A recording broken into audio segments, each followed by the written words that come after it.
Chers spectateurs et auditeurs, bonjour. Nous sommes aujourd'hui sur la Voix de la Russie. Nous avons accueilli le directeur adjoint de l'Institut français de Russie pour parler de la nouvelle programmation de cet Institut français qui vient d'aménager dans les nouveaux locaux.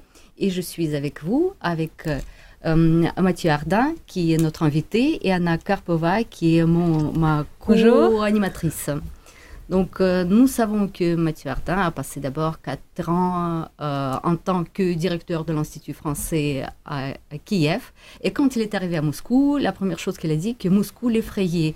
Est-ce que c'est toujours le cas? Est-ce que Moscou vous effraie toujours? Disons que Moscou continue à m'effrayer dans la mesure où c'est une très grande ville.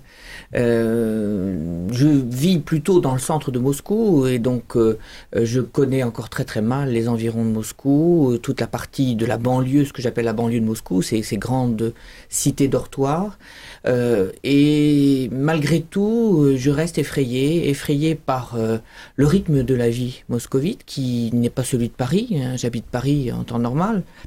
Et puis les habitudes des chauffeurs qui m'effraient. Je conduis à Moscou et après avoir passé 3 semaines en France, sur la Côte d'Azur, où j'ai conduit ma voiture, j'ai eu du mal à me remettre au volant ici à Moscou parce que on ne respecte aucune règle, tout le monde va à droite, à gauche, et donc tout ça est assez effrayant, oui. Finalement, c'est un problème double. D'une part, Moscou est trop grand, donc c'est difficile de brasser toute la population qui est à Moscou. Et je suppose que les gens qui habitent plutôt au centre sont un peu différents et ont le centre d'intérêt un peu plus différent que dans les cités dortoirs. Bon, c'est le cas de toutes les capitales quelque part. Oui, bien sûr. Et est-ce que avec l'Institut français, vous arriverez à toucher toutes les populations avec votre programmation? Écoutez, en tout cas, c'est une de nos ambitions. Il est clair que nous ne voulons pas nous adresser aux élites seulement. Et nous voulons nous adresser à un public le plus large possible. Alors, je prendrai un exemple.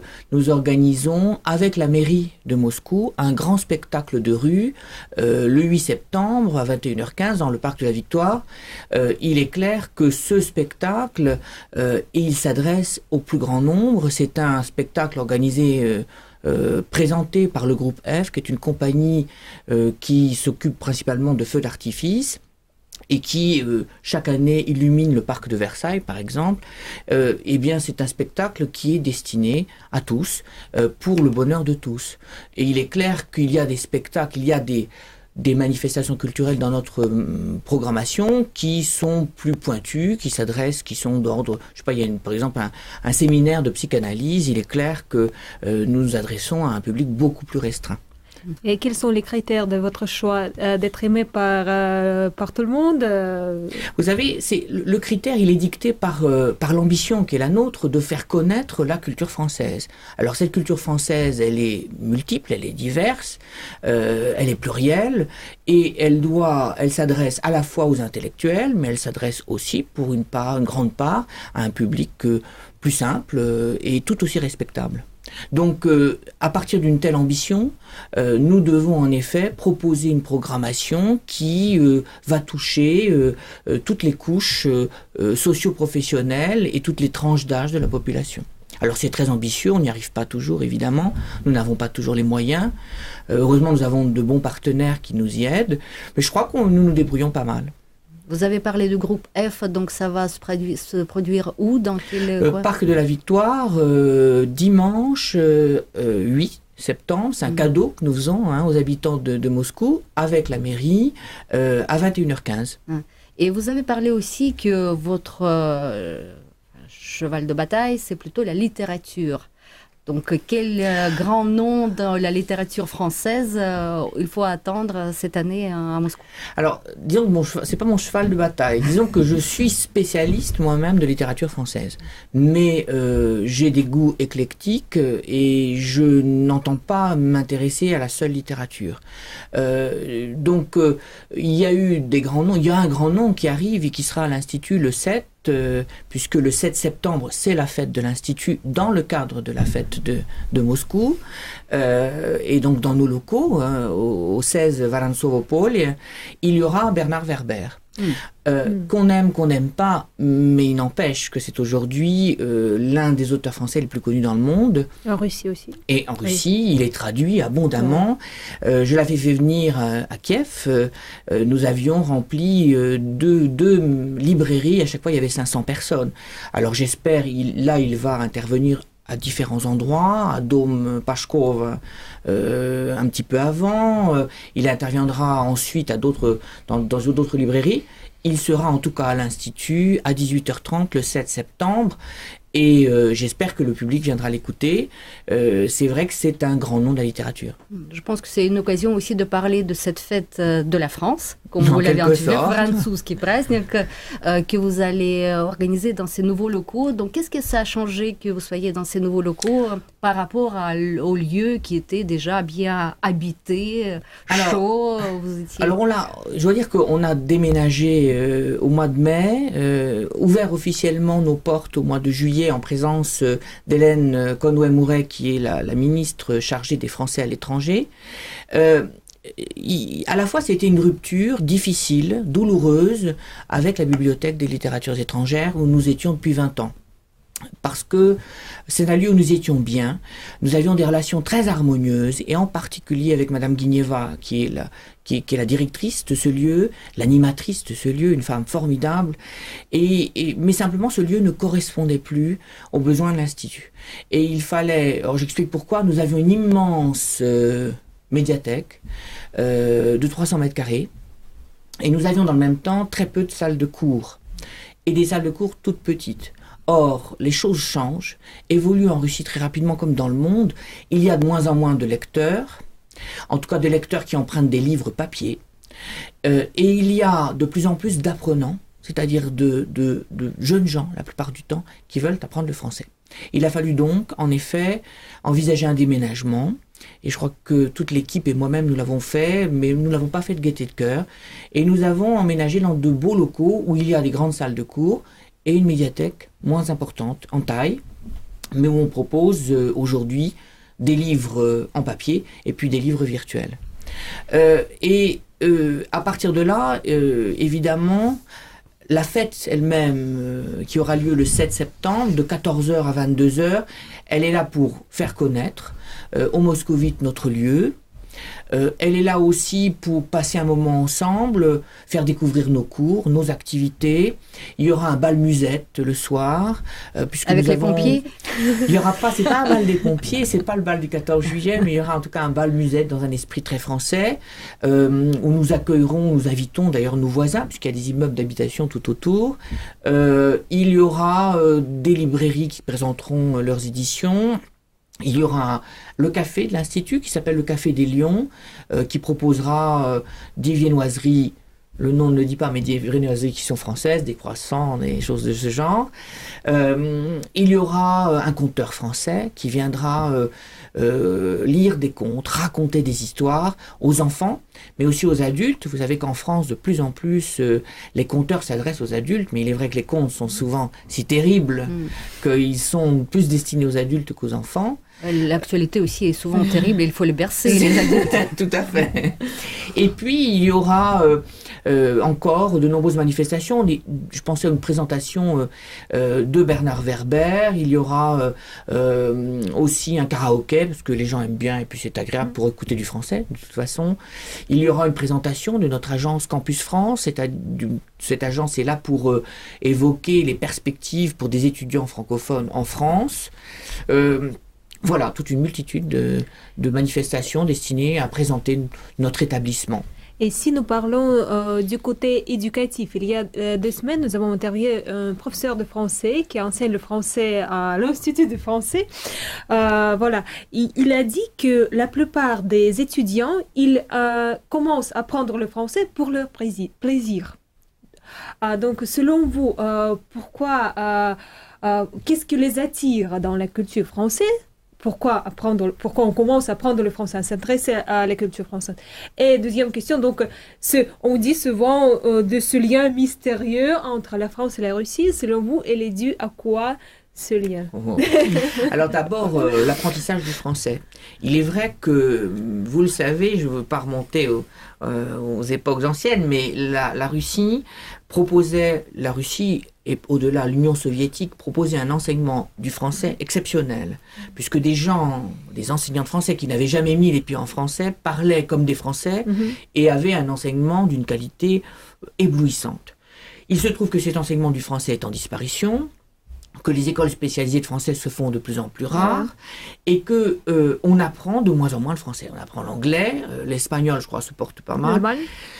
On apprend un peu l'allemand, mais c'est pas non plus... et le français disparaît malheureusement. Malheureusement, et en même temps, on sait que ces élèves qui apprenaient le français, c'était un choix stratégique des parents qui disaient tu vas aller dans la Sprachschule, là où on apprend le français, c'est une très bonne école, tu vois, bon. Et donc le choix n'était pas fait par l'apprenant lui-même. Aujourd'hui, les choses se renversent. On ne peut plus, ou presque plus, apprendre le français. Quand même s'il y a des écoles et que l'ambassade de France et que nos attachés pour le français se battent pour qu'on crée des écoles spécialisées, et ils sont très actifs dans ce domaine, il y a de moins en moins d'apprenants de français dans le système scolaire. Et il se trouve donc que, arrivés à l'âge adulte, les jeunes gens, les jeunes filles, plutôt. Les jeunes gens ont soudain envie d'apprendre le français. Et c'est intéressant parce qu'il y a une volonté d'apprendre. Et ça change tout le rapport à l'apprentissage. Et ils viennent chez nous. Et ils sont nombreux. Nous avons de plus en plus d'inscrits. Je crois qu'en 2012, nous étions à 4300 inscrits, ce qui est énorme. Et nous avons des sessions, il y a 1700, 1800 apprenants. Ces jeunes gens... viennent et suivent nos cours. Souvent, d'ailleurs, moi, je suis impressionné parce qu'ils suivent 6 heures de cours par semaine, 8 heures de cours par semaine. Ils sont eux-mêmes étudiants ailleurs, ou ils sont déjà en train de travailler. Ils viennent le soir, ils viennent le week-end. Certains font samedi matin, dimanche matin. Moi, je trouve ça exceptionnel. Je ne sais pas si moi, j'aurais le courage. Et ils veulent connaître le français. Alors après, pourquoi? Il y a des raisons multiples. Il y a d'abord cette culture française qui les passionne, et vous parliez de nos relations entre la France et la Russie. Je ne veux pas non plus faire un cours, tout le monde le sait, la France a toujours été omniprésente en Russie, dans la culture, jusqu'à la Révolution, c'était clair. Ensuite, l'intelligentsia soviétique parlait français. Normandie-Léman aussi. Alors, en effet, c'est ces relations. Il est clair que nous avons toujours occupé une place importante, moins ensuite au niveau diplomatique ou stratégique, mais plus au niveau culturel, et nous étions là dans le cœur des soviétiques et le cœur des Russes. Regardez, tout le monde se souvient, alors qu'en France on les a oubliés, de Jodassin, Mireille Mathieu, Patricia Cass. Enfin, on est venu m'interviewer pour Annie Girardot. En France, on ne se souvient même pas d'Annie Girardot. Ici, on s'en souvient encore, parce on est fidèles en amour, et que c'était une vraie passion. Alors, ces jeunes gens, puisque la plupart sont entre 20 et 35 ans, veulent découvrir cette culture, et ils savent bien qu'en France, personne ne parle russe. En tout cas, à part les touristes russes qui sont très nombreux. J'étais à Nice, Nice est redevenue comme avant la Révolution une ville russe. Enfin, c'est clair, on a l'impression de Et ils veulent découvrir cette culture. Ils savent bien que le vecteur de découverte, c'est la langue. Ils savent aussi qu'il y a des grandes entreprises françaises qui s'installent aujourd'hui en Russie. L'ambassade de France, la mission économique à l'ambassade de France fait la promotion de la Russie, parce qu'en effet c'est un pays stable, un pays de développement économique, et bon pour les affaires, il faut bien le dire. Et des grandes entreprises françaises, je pense à Peugeot, Renault, Total, que sais-je encore, s'installent ici et font de bonnes affaires. Et ils embauchent des Russes compétents et parlant français. Et donc, il y a cette possibilité. Donc et puis, il y a la dernière, et je finis là-dessus, il y a aussi cette idée que quand on connaît le français et qu'on a fait des études supérieures, on peut aussi faire des études en France. Et il y a des bourses. Et nous parlions de Campus France, c'est de cela qu'en s'occupe Campus France, renseigner sur ces possibilités d'aller en France, à la Sorbonne, mais il y a bien d'autres universités et de grandes écoles où il y a de la place pour de jeunes Russes qui ont des diplômes, des compétences et qui connaissent le français. Vous avez parlé que l'aristocratie parlait français, donc les domaines c'est-à-dire tous les propriétaires parlaient aussi beaucoup français. Est-ce que dans ce cadre-là, vous ne pensez pas aller un peu à la campagne? C'est-à-dire ceux qui habitent à Moscou, ils ont la chance d'avoir l'Institut français, mais pour ceux qui habitent un peu à la campagne et en province. Il y a deux choses. Il y a les grandes capitales, des régions, puisqu'il paraît qu'on ne doit pas parler de la province, mais ces grandes capitales des régions, nous avons des amis et des partenaires qui s'y trouvent, ce sont les alliances françaises. Elles sont au nombre de 13 aujourd'hui en Russie et elles dispensent un enseignement de français. Elles ne font pas que ça d'ailleurs. Elles travaillent sur les relations institutionnelles. Elles sont aussi des facilitateurs en quelque sorte culturels et elles proposent un programme culturel avec nous, c'est-à-dire avec l'ambassade de France et l'Institut français dans les régions. Il y a aussi la région proche où il n'y a pas d'alliance française, mais aujourd'hui, l'Institut français propose des cours qui sont des cours par Skype.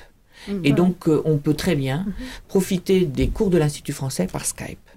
Alors, ce qui est de la culture, puisque notre rôle, c'est la langue, faire connaître notre langue, mais aussi notre culture au sens large, nous allons évidemment en région. Je pense par exemple dans le cadre du festival Danse Inversion, je ne vais pas le prononcer à l'anglaise parce que normalement ça se prononce à l'anglais, dont le directeur est Vladimir Ourine, donc nouveau directeur du Bolchoï.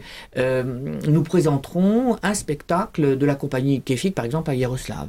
Ça se passera dans l'automne et vous voyez, donc on va de plus en plus vers les villes. Il faut à chaque fois que nous arrivions à trouver un partenaire, un festival, mais aussi un théâtre, une institution, parce que vous le savez mieux que moi, la vie en Russie est extrêmement chère et faire de la programmation culturelle en Russie, c'est plus cher qu'en France. Et donc il faut à chaque fois trouver un partenaire solide qui est prêt à nous accompagner dans une aventure culturelle. D'accord. Donc la Russie est en les bonnes mains et le réseau culturel français commence à prendre sa place et travaille déjà. Donc, efficacement, parce que il existait déjà, mais il y a eu un gros travail de fait depuis 3-4 ans sur l'élargissement de ce réseau. Et il est vrai qu'aujourd'hui, nous sommes présents quasiment dans toutes les grandes capitales régionales. D'accord. Donc ainsi, nous étions avec notre invité Mathieu Ardin qui a fait l'honneur à La Voix de la Russie pour venir dans nos studios et parler de la nouvelle programmation du centre culturel qui se trouve à Moscou, qui est l'Institut culturel. Et nous étions avec ma collègue Anna Karpova et moi, Oksana Bobrovitch, pour vous.